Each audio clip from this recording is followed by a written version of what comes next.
네, 자, 80일 내 최근 기출문제 풀이 같이 한번 공부해 보겠습니다. 우선 그 합격률이 발표가 됐는데요. 전산회계 1급 80일 내가 38% 합격했습니다. 이게 가장 높을 때는 48%였고 가장 낮을 때가 27%니까 평균이 대략 한 1% 정도 됩니다. 그거에 비해서 한 3% 정도가 낮은데 제가 이제 나름 한번 분석을 해보니까 이론 시험 문제에서 전산회계 1급 범위를 조금 넘어선 전산 세무 뭐 2급이나 1급에 해당되는 문제들이 몇 문제가 들어와 있습니다. 아마 그래서 합격률이 한 3% 정도 낮지 않았나 그 정도 좀 분석이 되고요. 자, 그러면 오히려 전산 세무 2급이 1%가 합격률이 더 높네요. 자, 1번부터 한번 같이 한번 보겠습니다. 다음 내용과 같은 기준으로 분류되는 개정 과목은 무엇인가? 자본거래에서 발생하며 자본금이나 자본잉여금으로 분류할 수 없는, 자, 자본 항목에 들어가면 자본금, 자본잉여금, 이익잉여금, 자본조정, 기타 포괄 손익무계획 이렇게 있죠. 자, 없는 항목으로 감자차손, 자기주식, 자기주식 처분 손실 등이 여기에 해당된다. 그러니까 요 세 가지가 들어가 있는 거에 또 추가로 들어갈 수 있는 게 뭐가 있느냐. 자, 이런 거 다 암기하려면 머리 깨지죠. 제가 지난번에 요령 가르쳐 준 대로 감자 차손 한번 검색해 보겠습니다. 컨트롤 F 눌러서 찾기 메뉴, 계정 과목 및 적용 등록 메뉴에서 자, 감자 차손이 들어가 있다 그랬으니까 감자 차손으로 검색했더니 감자 차손 자본 조정 항목이에요. 그러면 자, 이 네 가지 중에서 자본 조정에 해당되는 걸 찾으라는 문제입니다. 자, 아까 감자 차손이 있다 그랬죠? 여기 감자 차손이 있어요. 자기 주식 있습니다. 자기 주식 처분 손실 여기 있고요. 그다음 뭐가 하나 더 있냐면 주식 할인 발행 차금이 요게 자본 조정에 해당이 됩니다. 자, 이런 문제는 요령으로 풀이해서 굳이 암기할 필요까지는 없습니다. 그냥 고맙습니다 하고 넙죽철하고 그냥 챙기면 됩니다. 자, 그래서 1번이 정답이 되겠습니다. 자, 이거는 생각외로 쉬운 문제고요. 복잡할 것 같으면서도. 자, 그 다음 2번 문제. 주식회사 한세의 기말 재무상태표 일부이다. 당기 손익계산서에 기록될 대손상각비는 얼마인가? 자, 2018년 기초 대손충당금이 73,000원이 설정이 돼 있었습니다. 근데 기중에 대손 발생액 3만 원이 못 받게 됐어요. 그러면 대손충당금 73,000원에서 요 3만 원을 빼면 대손충당금 잔액은 4만 원이 남겠죠.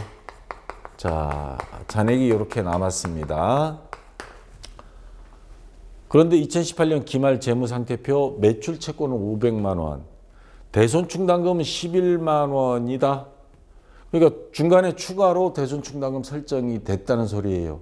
자, 500만 원에서 몇 퍼센트를 했는지 모르겠는데 11만 원 설정이 됐다는 거는 우리나라는 대손충당금 설정은 차액보충법으로 하도록 돼 있죠. 그러면 요 11만 원은 아까 남은 잔액을 빼고 마이너스 4만 원 빼고 나머지만 추가로 설정이 됐겠죠. 그래서 11만 원에서 4만 원을 빼면 4만 3천 원이죠. 제가 이 간혹가다 계산을 더하기 빼기를 잘못합니다. 예. 자, 7만 3천에서 3만 원 빼면 4만 3천 원, 4만 3천 원 빼면 얼마예요? 6만 7천 원. 자, 6만 7천 원이 대손충당금 설정될 때 차변의 대손상각비, 대변의 대손충당금 됐겠죠. 그래서 기록될 대손상각비는 얼마인가? 자, 바로 새로이 대손충당금 설정한 6만 7천 원. 요게 대손상각비 기록될 금액이 되겠죠. 자, 여기 함정에 빠지지 말아야 될 게 여기 대손 발생했을 때 대손상각비가 나오지 않나요? 대손충당금을 사용합니다. 요거는. 그래서 대손상각비는 여기는 전혀 들어가지 않고요. 기말에 대손충당금 설정할 때 차액보충법으로 추가로 설정된 금액만 대손상각비 금액. 그래서 3번이 정답이 되겠습니다. 됐고요. 그 다음 3번 문제. 이런 형태의 문제는 지금까지는 안 나왔던 것 같아요. 근데 앞으로는 종종 나올 것 같은 그런 생각이 좀 들고요. 자, 다음 중 주주총회에서 현금 배당이 결의된 이후 실제 현금으로 현금 배당이 지급된 시점이 거래 요소 결합 관계로 옳은 것. 자, 결의됐을 때는 그럼 어떻게 분기가 됐을까? 결의됐을 때는 요때는 보통 주주총회는 2월경쯤에 합니다. 12월 31일까지 결산 다 끝내고 이익이 생겼으면 동업자들한테 나눠줘야 될 거 아니에요. 채권자나 투자자들한테. 그래서 2월 달쯤에 주주총회에서 주주들은 많이 달라고 그러고 회사는 적게 주라고 그럽니다. 자, 그래서 얼마 정도 주겠다. 결의가 됐어요. 그러면 이익잉여금 대변에 있던 자본 항목, 이익잉여 항목이 차변으로 오고 그 다음 바로 결의됐다고 해서 그날 봉투에다가 현금 남아서 이렇게 주는 게 아닙니다. 자, 미지급 배당금으로 이렇게 일단 해둬요. 했다가 나중에 통장으로 다 보내줍니다. 그래서 미지급 배당금, 배당이 이루어질 때, 이건 결의됐을 때입니다. 배당이 지급될 때는 미지급 배당금이 없어지고 차변에 미지급 배당금이 없어지고 그리고 현금이 나갑니다. 현금. 이때야. 자, 여기서 물어보는 거는 뭡니까? 현금 배당이 지급된 시점, 바로 이거죠. 거래에서 결합관계로 옳은 것. 미지급 배당금은 미지급금처럼 부채입니다. 이건 부채가 증가한 건데 이걸 갚았단 말이에요. 지급했단 말이에요. 그러면 부채의 감소가 되겠죠. 이거는 감소가 되고 돈 나갔으니까 이거는 자산이 감소. 그래서 2번이 정답이 되는 겁니다. 자, 좀 비비고 하는 문제예요. 이것도 지금 2번, 3번. 자, 요거 수험생들이 조금 헷갈릴 수 있는 문제입니다. 자, 됐고요. 그 다음 4번 문제. 자, 요거는 그냥 평상시 나오던 평범한 문제입니다. 다음 중 일반 기업회계 기준에서 현금 및 현금성 자산은 얼마인가? 자, 현금, 이건 다 아시는 거고, 통화대용증권, 현금이죠. 즉시 빼서 쓸 수 있는 거, 통화대용증권 대표적인 게 뭐예요? 자기합수표 같은 거. 현금은 아닌데, 대용, 현금처럼 사용하는 거. 자기합수표, 송금수표, 우편화증서 이런 게 들어가고요. 현금성 자산은 90일 이내에 현금화가 가능한 것들. 90일 이내에. 자, 근데 여기 조심해야 될 게 우표 수입인지, 우표는 뭐예요? DM 발송할 때 쓰는 거고, 수입인지는 관공서에 가가지고 우리가 어떤 서류를 뗄 때, 자, 요런 거는 우표가 있을 경우에 이런 거 통신비로 할 수도 있고요. 우표는. 그 다음 수입인지 같은 경우는 금액이 많지 않으면 잡비 또는 소모품비 이런 식으로 사용합니다. 그럼 회사의 편의에 따라서 계정 과목 적당한 거 골라서 쓰면 되고 어쨌거나 현금 및 현금성 자산은 아닙니다. 그 다음에 보통예금. 자, 요거는 전체적인 기업회계 기준 분류상으로는 현금으로 통칭해서 하는데 현금성 자산 이렇게 현금이 현금성 자산에 들어가고요. 요거는 정기예금은 통상 물론 기한이 나와 있다면 모르지만 지금 아무런 조건이 없으니까 정기예금은 보통 1년 이상이죠. 최소 아무리 짧아도 6개월이고 자 90일 3개월 이상이면 이거는 현금성 자산으로 볼 수 없습니다. 그 다음에 취득 당시 만기가 100일이에요. 단기 금융상품. 이거 90일 이상이기 때문에 이것도 현금성 자산으로 볼 수 없습니다. 그래서 여기 해당되는 현금 및 현금성 자산은 요 두 개 합친 거 50만 원 해서 1번이 정답이 되겠습니다. 자, 됐고요. 그 다음에 5번 문제.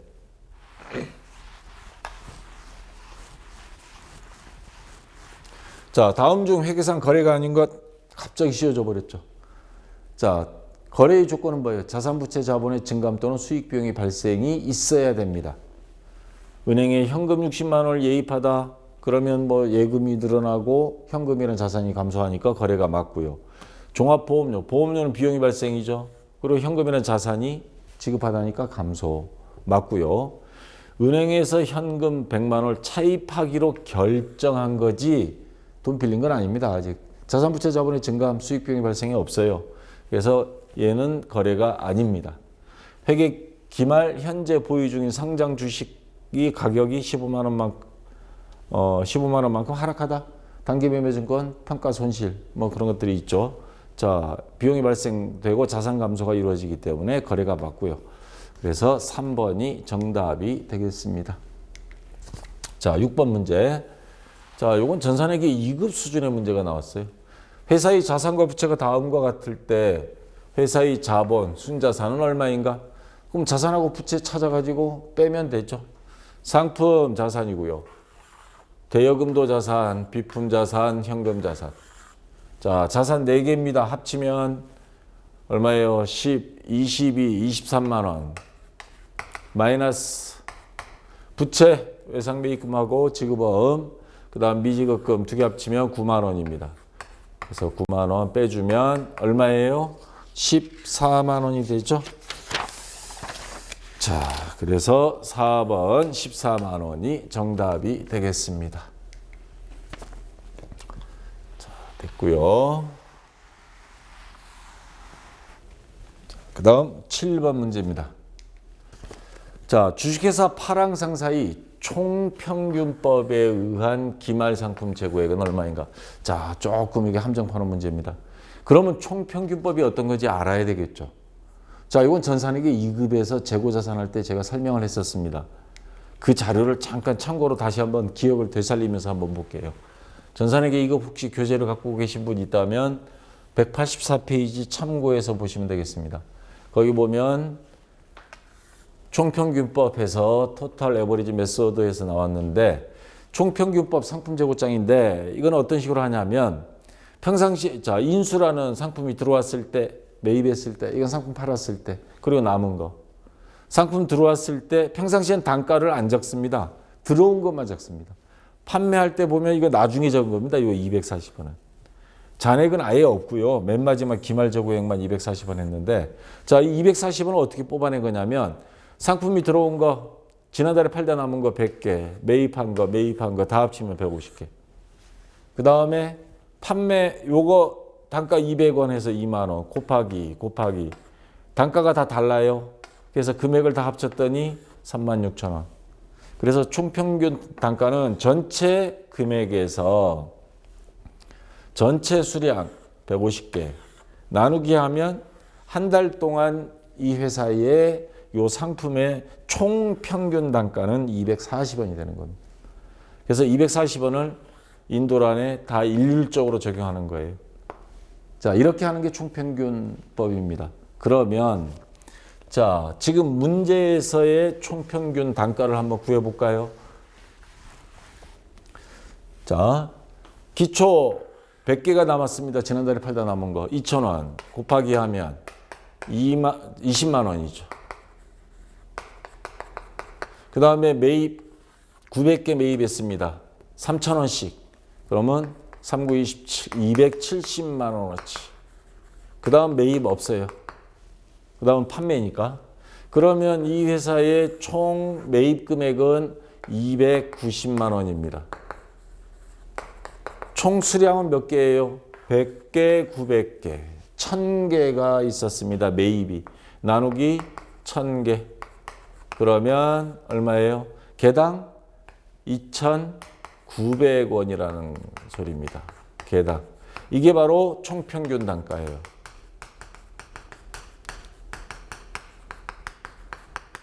자, 근데 우리가 여기서 구할 거는 뭐예요? 기말 상품 재고액은 얼마이냐? 그럼 기말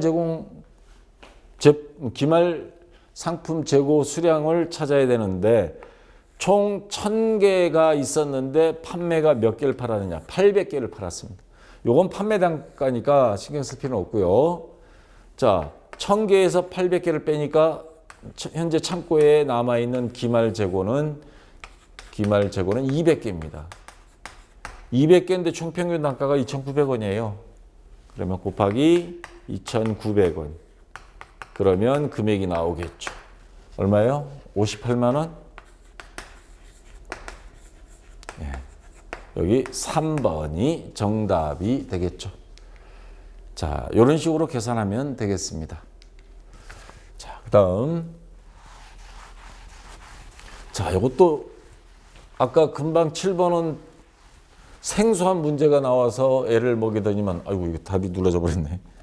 자, 주주나 제3자 등으로부터 현금이나 기타 자산을 무상으로 증여받을 경우, 증여, 자산, 수증, 증여를 받다, 수증이익 해서 1번, 요게 정답이 되겠습니다. 요거는 2급 수준의 문제가 나왔어요.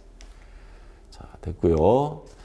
자, 그 다음, 원가 회계로 들어가서 다음 자료를 보고 노무비 당월 발생액을 계산하면 얼마인가? 자, 요거 사회에서, 실무에서 쓰는 말은, 야, 제일 무서운 게 인건비라고 그러죠. 인건비 이번 달 장부에 순수하게 얼마야? 딱 했을 때 바로 이 말입니다. 인건비, 당월 발생액. 일단 직원들 월급 준 거. 당월 지급해. 현금으로 다 줬어요. 40만 원. 근데 요게 있어요. 전월, 지난달에 미리 선급, 먼저 지급했다. 이거 사회에서 쓰는 용어는 뭐예요? 가불을 해준 거. 현금으로 나간 건 40만 원인데요, 사장님. 근데 지난달에 홍길동이 막 어렵다 그래가지고 가불 해준 거 있잖아요. 돈은 지난달에 줬지만 이번 달 거를 미리 땡겨서 준 거예요. 그러면 이 10만 원은 지난달 인건비로 봐야 되나요? 이번 달 급여로 봐야죠. 돈은 지난달에 먼저 땡겨줬지만 그러면 얘를 더해줘야 됩니다. 그러면 50만 원. 예, 얘가 정답이 되겠고요. 당월 인건비 급여는. 근데 만약에 조금 더 함정을 판다. 그럼 여기다가 당월 선급액을 하나 넣을 거예요. 이번 달 또 다른 놈이 가불을 해달라고 해서 가불을 해줬어. 근데 그거는 노무비 언제 걸로? 다음 달 장부로 들어가야죠. 돈은 이번 달 줬지만. 만약 그게 5만 원이 나오면 여기서 5만 원을 빼야 돼요. 빼면 45만 원이 정답이 되어버립니다. 그러면. 자, 요거 노무비 계산하는 거. 자, 천천히 생각하시면 충분히 여러분들 따라올 수 있고요. 자, 그래서 50만 원 4번이 정답이고요.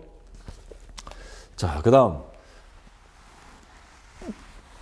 다음 중 제조 원가 명세서를 작성하기 위하여 필요하지 않은 것. 자, 요거는 제가 지난번에도 요령을 가르쳐 드린 것 같은데 실기 프로그램 켜놓은 상태에서 K랩 켜놓은 상태에서 제조 원가 명세서 손익계산서 들어가면 금방 찾을 수 있습니다. 자, 제조 원가 명세서를 작성하는데 필요하지 않은 항목이 어느 거냐? 자, 정답 보이시는 분도 있을 건데, 자, 제조원가 명세서 딱 갔더니 여기 보면 재료비 계산하게 돼 있어요. 재료 매입액, 노무비 다 여기 제조원가 명세서 항목입니다. 자, 그래서 거기 요 문제에서 자, 1번 당기 직접 노무원가 노무비 여기 제조원가 명세서 있어요. 3번 당기 직접 재료 구입액 재료 매입액 여기 있어요. 그 다음에 4번 당기 직접 재료 사용액 기초 원재료 재고액에 매입액에 기말 원재료 재고액 빼면 재료비가 여기 지금 잘렸는데 여기 있습니다. 자, 여기는 이 1번, 3번, 4번은 제조원가 명세서 항목이 맞고요. 근데 2번이 문제죠. 손익계산서에 가서 보면 기말 제품 재고액은 손익계산서 항목입니다. 그래서 2번이 제조원가 명세서에 작성하기 위하여 필요하지 않은 것 2번이 해당이 되는 겁니다. 이건 이런 식으로 이제 여러분들 이런 형태의 문제가 나오면 빨리 들어가서 장부 한번 조회해서 보세요. 자, 2번이 정답이고요. 자, 그 다음 11번 문제. 단기총 제조원가. 자, 지금 요 문제에서 용어, 요 단기총 제조원가, 요거하고 용어가 이제 헷갈리시는 분들이 좀 있을 건데, 단기 완성품 제조원가, 단기총 제조원가. 자, 우리 제공품 계정, 교재에 보면 원가 회계, 거기에 보시면 제공품에서 이렇게 돼 있을 겁니다. 월초 제공품 또는 기초 제공품. 그 다음에 재료비, 노무비, 그 다음에 제조간접비, 뭐 경비가 있으면 경비 집어넣고요. 그 다음에 여기 기말 제공품이 들어갑니다. 그러면 완성품 제조원가 또는 제품 제조원가, 예, 제품 제조원가 해서 얘는 어디로 가느냐? 제품 계정으로 넘어갑니다. 자, 이렇게 해서 제공품 계정을 작성하는데 이게 제조원가 명세서하고 같아요. 자, 그런데 단기 총 제조원가는 뭐냐면 요거는 완성품 또는 제품 제조원가고 이거 다 더해서 빼면, 근데 요것만 재료비, 노무비, 경비, 제조간접비 요것만 다 더한 거는 뭐라 그러느냐? 바로 단기 총 제조원가라 그럽니다. 제조 원가 또는 제조 비용, 이런 말, 원가는 비용이란 말 같은 용어로 사용하니까요. 자, 여기서 구하라고 한 건 바로 요겁니다. 뭐 그렇잖아도 기초제공품, 기말제공품은 아예 자료가 주어지지도 않았어요. 자료가 만약에 주어졌다 그러면 더 깊게 함정을 판 문제인데, 그럴 때 단기 총 제조 원가인지 완성품 제조 원가인지 요거 확실히 여러분들이 구분하고 이해할 줄 알아야 됩니다. 자, 그러면 단기 총 제조 원가, 재료비, 노무비, 경비, 제조간접비인데, 자, 근데 여기서 조심해야 될 게 있어요. 단기에 직접 재료를 500만 원 구입하였다. 재료를 구입했다는 거지, 원재료를. 이걸 다 썼다는 거는 아니에요. 왜냐하면 여기 리을 보면 기초 원재료 재고 50만 원 있어요. 기말 원재료 재고 200만 원. 이거 재료비 계정을 별도로 하나 그리면, 자, 재료비를 그렸다. 자, 기초 재료 얼마예요? 50만 원. 기말 200만 원. 단기 재료 매입. 자, 재료 매입액 500만 원. 자, 더하면 550. 550 똑같고요. 합계액은. 그러면 200만 원 요거 빼면 나머지 300만 원. 350만 원이죠. 얘가 바로 재료를 썼다는 거예요. 재료 소비액입니다. 요 소비액이 어디로 갔느냐? 요게 바로 여기로 온 겁니다. 재료 소비액. 그러면 자, 재료 소비액 요 나왔습니다. 350만 원. 그 다음에 노무비는 계산 안 해도 나오도록 나왔어요. 350만 원. 단기에 발생한 직접 노무 원가. 제조 경비는 없고요. 제조 간접비, 제조 간접 원가 200만 원 있습니다. 요 세 개 더해진 금액이 총 제조 원가. 그러니까 350, 350, 200. 그럼 900만 원이 나오네요. 예, 정답은 2번이 정답이 되겠습니다. 원가 회계의 전체적인 흐름을 아는지 모르는지를 테스트하는 문제였습니다. 자, 됐고요. 자, 그다음 12번 문제.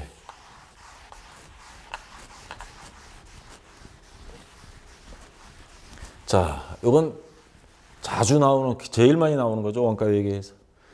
재료비는 공정 초기에 모두 발생되고 가공비는 공정이 진행됨에 따라 균등하게 발생할 경우 다음 자료에 의한 재료비 완성품 환산량. 그럼 가공비를 볼 필요 없죠. 자, 재료비는 모두 초기에, 공정 초기에 모두 발생했어. 자, 여기서 구할 거는 재료비 완성품 환산량. 요 용어 뜻 아직도 헷갈리시는 분들이 있는데, 재료비가 들어가서 완성된 거, 완성품 수량, 여기 자료 있습니다. 4,000개. 근데 문제가 뭐냐면, 자동차 제조하는 회사에 가보면 12월 31일 날 또는 매달 말일 날 컨베이어 벨트에 미완성된 게 쫙 있는데 그 상태에서 사이렌 울리면 벨트가 딱 멈춰요. 그러면 원가회계 담당자는 이제 미완성된 거, 이거를 완성된 걸로 환산을 해줘야 됩니다. 그래야 전체적인 원가를 계산할 수 있어요. 자, 여기 단기 완성품 수량에 미완성된, 다시 말해서 월말 제공품을 완성품으로 환산하는데 그중에서 재료비가 얼마냐 이런 말입니다. 그래서 이걸 공식으로 정리해 놓은 게, 자, 월말 제공품은 얼마다 라는 공식 중에서 뭐 이렇게 갑니다. 이게 평균법입니다. 근데 여기서 구하라고 한 건 제로비만 거기서도 다시 완성품 수량에다가 제로비의 월말 제공품을 완성품으로 환산한 거 요것만 계산한 게 몇 개냐라고 지금 질문한 겁니다. 월말 제공품은 얼마인가 이렇게 물어본 게 아니잖아요. 완성품 환산량. 완성된 거에 미완성품을 완성품으로 환산한 것까지만 계산하라. 대부분 거의 95%가 이런 문제만 나오고 있습니다. 이거 전체 계산하는 문제는 시간이 너무 많이 걸리니까. 그러면 완성품 수량 4,000개예요. 미완성품, 월말 제공품을 완성품으로 환산할 겁니다. 월말 제공품, 기말 제공품 1,000개예요. 완성도는 40%예요. 근데 조심해야 될 거. 재료비는 초기에 몽땅 다 들어가 버렸어요. 그럼 완성도 100%예요. 물론 가공비는 진행됨에 따라 가공비에 대한 가공비 완성품 환산량 하게 되면 요거 곱하기 완성도 0.4를 곱해줍니다. 40%만 완성됐으니까. 근데 재료비는 다 들어간 상태이기 때문에 100%로 봅니다. 그러면 더하기 1,000개. 여기 바로 여기죠. 1,000개. 그러면 합치면 5,000개가 됩니다. 완성품 환산량은. 재료비에 대한 완성품 환산량은 5,000개. 3번이 되겠죠. 그리고 평균법을 적용하라 그랬습니다. 만약에 선입선출법으로 시험 문제가 나왔다. 그러면 여기서 마이너스 월초 제공품 환산량 뺍니다. 월초 제공품 2,000개 완성도. 근데 재료비는 초기에 전부 들어갔다 그러니까 완성도를 100%로 보면 여기서 다시 마이너스 2,000개. 선입선출법으로 나오면 이렇게 해주면 돼요. 먼저 들어간 거는 먼저 선출 나갔다 해서 선입선출법은 그렇게 하고요. 자, 이런 식의 문제는 이런 식으로 해석하면 되겠고 정답은 3번 5,000개가 되겠습니다. 자, 13번 문제 이제 세무회계입니다. 세무회계도 조금씩 이제 까다로워지고 있어요. 다음 자료를 이용하여 부가가치세 과세 표준을 계산하면 그럼 과세 표준에 대한 정확한 의미를 알아야 되는데 부가가치세를 신고하려면 매출액에 따라서 부가세를 납부하는 겁니다. 그럼 매출액이 얼마냐에 따라서 부가세가 많아지고 적어지겠죠. 많이 팔았으면 많이 세금 내야죠. 과세 표준 사회에서 쓰는 말로는 매출액 이걸 말하는 겁니다. 자, 매출액은 그럼 여기 다 나왔으니까 끝난 거 아닌가? 천만의 말씀. 교재 321페이지에 공급가액, 매출액, 과세 표준. 자, 일반적으로 우리가 세금계산서 발행하면서 매출액이 쫙 나와 있으면 그것만 있으면 편하죠. 그 외에 막 이런 것들이 있어요. 뭐 수수료도 있고, 할부 판매 있고, 보험료 있고, 뭐 이런 것들, 마일리지 같은 거. 이것도 전부 다 매출액으로 다 더해주라는 뜻입니다. 근데 얘는 뭐냐? 매출액에서 차감할 수 있는 이거 많으면 많을수록 세금 적게 내니까 반드시 찾아서 집어넣어야 돼요. 여러분들이 역할입니다. 회계 담당자가. 이거 못 찾으면 너 세금 더 냈다고 난리 날 거예요. 자, 부가가치세 이미 납부한 거 있거나 또는 매출 할인, 매출 내누리 이거 순매출액 구할 때 총 매출액에서 매출 내누리, 매출 할인 다 빼는 거잖아요. 자, 포장 비용 같은 거 이런 거는 매출액에서 다 차감합니다. 그 다음에 도달하기 전에 파손돼 버린 거, 봉사료, 국고보조금, 렌체이자 같은 거 다 빼고 그 다음에 얘는 뭐냐? 매출액에 더하거나 빼거나 더하지도 말고 빼지도 마라. 얘는 아무 상관없는 거다. 대손금. 우리가 외상값 못 받아서 뜯긴 거. 판매장려금, 하자보증금 요 세 개는 더하거나 빼거나 아예 상관없는 거. 자, 그럼 다시 문제로 들어가서 대손금액 보이죠. 얘는 아무 상관없어요. 과세표준 계산하는데 전혀 영향을 미치지 않는 거고. 매출 내누리는 이거 빼라 그랬죠. 순매출액 구해야 되니까. 그러면 6,500만 원. 네, 매입의 누리? 매입은 매출액하고는 아무 상관없어요. 전혀 엉뚱한 거 함정으로 그냥 갖다 놓은 겁니다.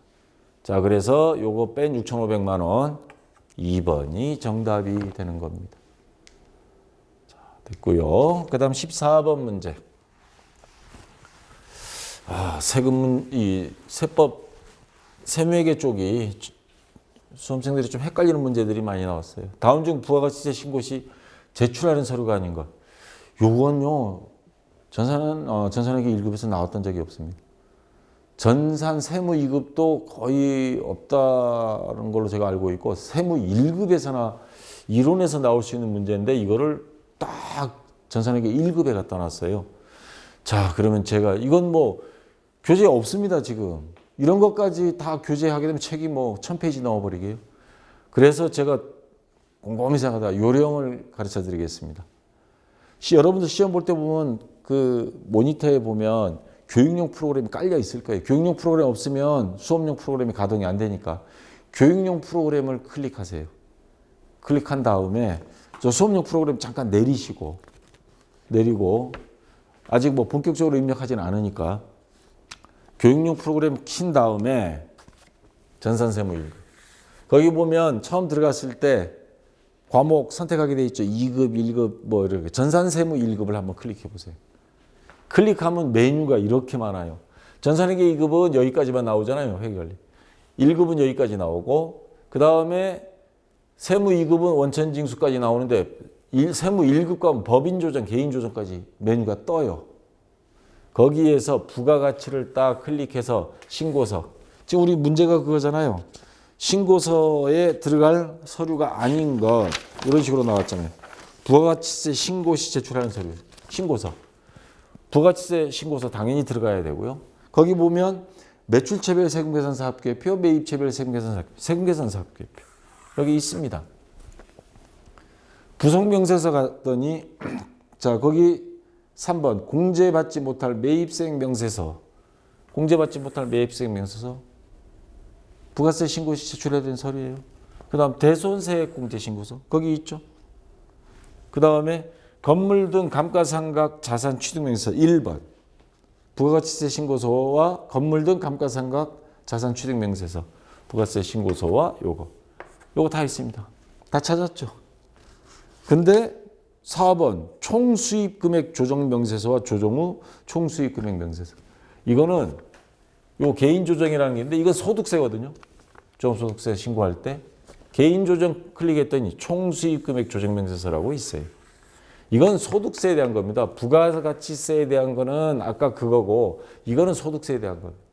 그래서 14번 문제 부가가치세 신고 시 제출할 서류가 아닌 것 요거죠. 4번. 이거 소득세 신고할 때. 그래서 4번이 아닌 것 정답이 되겠습니다. 이런 경우는 혹시나 이런 문제가 만약에 다음에 또 나온다. 그럼 제가 지금 이야기한 요령 요걸 딱 생각하셔가지고 세무 2급이나 세무 1급 들어가서 빨리 메뉴 한번 보시기 바랍니다. 그러면 찾을 수 있을 겁니다. 근데 요거는 출제위원들이 제가 보기에는 미스라고 봐요. 요거 여기서 출제하면 안 되는 거거든요. 이건. 자, 그 다음에 부가가치세 특징에 대한 설명으로 옳은 것. 그러면 옳지 않은 게 3개가 있다는 소리잖아요. 자, 부가가치세 특징 우리 앞에서 이론할 때 했는데 요거 한번 확인 한번 해보겠습니다. 자, 확인 학습 한번 하겠습니다. 이 교재에 있는 내용입니다. 국세입니다. 지방세, 반대되는 개념은 지방세죠. 자, 근데 거기 문제 보면 지방세이다 있죠. 4번. 얘는 아웃이에요. 국세입니다. 그 다음에 간접세. 소득이 있는 사람한테 직접 물리는 우리 소득세, 연말정산. 그거는 직접세예요. 그 소득이 있는 사람한테 물리는 거예요. 근데 이거는 소득 있는 사람한테 물리는 게 아니고 물건을 사가는 사람한테 내는 거예요. 여러분들 24시간 편의점 가서 김밥 사 먹을 때 부가세. 자, 여러분이 뭐 소득이 있어서 그런 게 아니고 납세 의무자, 사업자와 담세자, 소비자가 서로 다릅니다. 일반 여러분들이 편의점 가서 김밥을 사 먹으면서 세금까지 같이 냅니다. 근데 그 신고는 그 편의점 주인이 하는 거죠. 자, 간접세입니다. 그 다음에 여기 보면 일반 소비세. 모든 재화 용역이 공급이 과세 대상입니다. 물론 면세는 아니지만 모든 제품에 대해서는 다 부가세를 부과합니다. 10%. 근데 거기 보시면 3번 개별 소비세라고 나와 있습니다.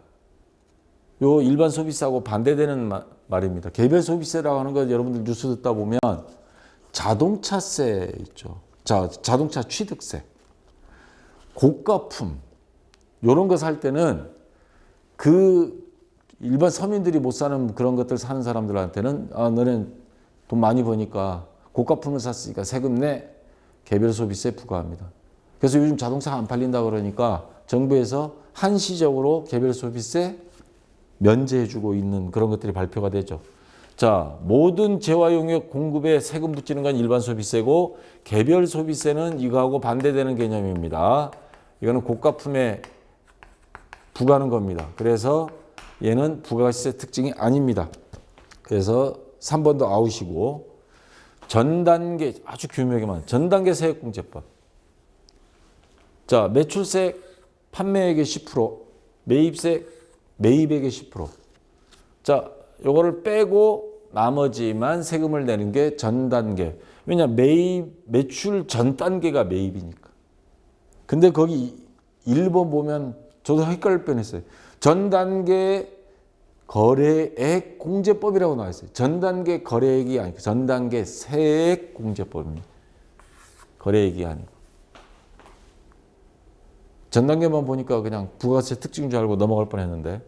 자, 그다음 거기 보면 2번 비례세율로 역진성이 발생한다 그랬습니다. 부가가치세는 역진성이 그럼 뭐냐 도대체. 조세의 역진성 교재에 보면 요거 면세, 과세 할 때 이거 설명을 했는데 역진성이다 하는 거는 부가가치세 똑같이 10%. 그러면 예를 들어서 알바생들이 어디가 여러분들이 용돈이 얼마 없는 사람들이 가서 10만 원짜리 사면서 부가세 10,000원을 낸다. 없는 사람들한테 그 10,000원도 커요. 근데 돈 있는 사람들은 뭐예요? 껌값이죠.